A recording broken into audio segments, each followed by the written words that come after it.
Welcome to the SANS Science Experience podcast, where we explore the latest and most exciting papers and preprints in science. Before we dive into today's fascinating topic, please take a moment to like this video, subscribe to our channel, and share it with your friends and relatives. It truly helps support the SANS Science Experience. Today, we're taking a deep dive into an area of immunology that, frankly, blew me away when I first read about it: sex differences in tissue-specific immunity and immunology. We're going to unpack why men and women experience diseases and, well, immune responses so differently, and how this even changes depending on the specific tissue in the body. Yeah, what's really groundbreaking here is we're moving beyond just that general observation. Males and females have different immune responses. We're starting to understand the precise organ-level mechanisms at play, and this knowledge is absolutely critical. It's key for advancing towards, truly personalized diagnosis, treatment, and prevention of immune-related diseases for you. That idea of organ-level mechanisms. Mm. Wow, that's just like a real game changer. So what's the core idea our sources are highlighting? Is it that biological sex is, way more than just a label? Yeah. That it fundamentally shapes our immune landscape?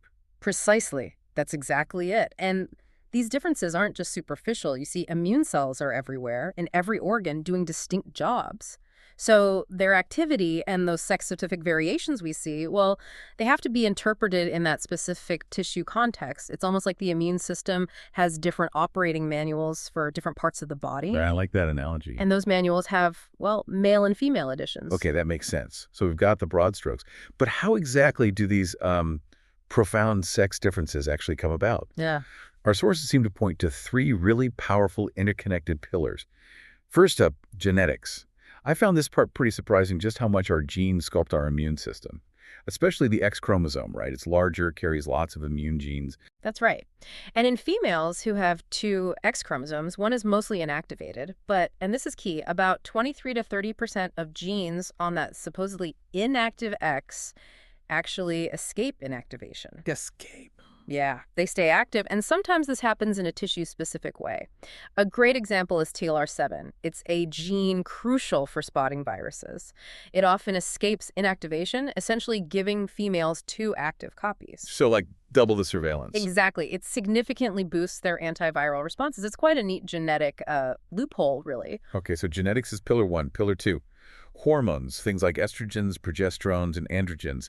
Immune cells all over the body actually have receptors for these. Correct. And generally speaking, estrogen tends to be immune stimulatory. It ramps things up, while testosterone is often more immunosuppressive. And these hormone levels, they fluctuate across life stages, right? Which explains some of the, let's call it, plasticity in immune responses. Makes sense. And pillar three, environmental factors.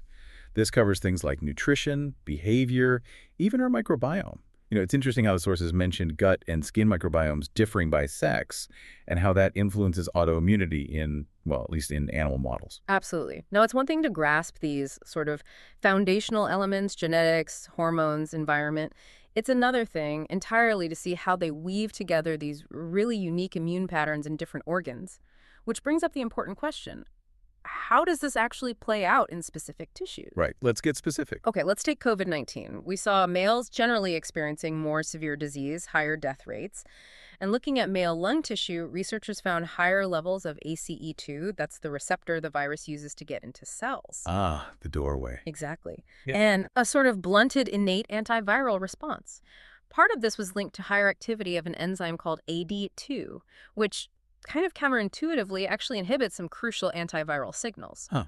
Okay, so lungs are one example. What else? How about adipose tissue? Body fat. It's a classic example of a sexually dimorphic tissue. It develops differently, functions differently in males and females, and it's key for metabolic health. Males tend to accumulate more visceral fat, the stuff around the organs. And specific immune cells in fat, like regulatory T cells or Tregs, these guys normally suppress immune responses. They differ by sex, too.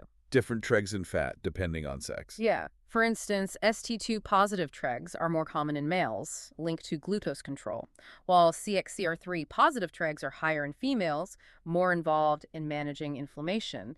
Estrogen signaling seems really important here, often protecting against some negative effects of that visceral fat. Interesting. One more. Let's talk about the brain. It's also developmentally sexually dimorphic.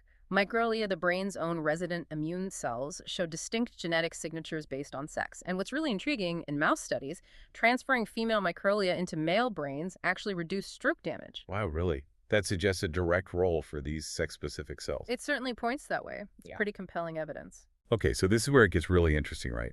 Understanding these complex, tissue-specific sex differences. It's paving the way for targeted immunotherapies. Yeah. Moving beyond those, one-size-fits-all treatments we've used for so long. Exactly.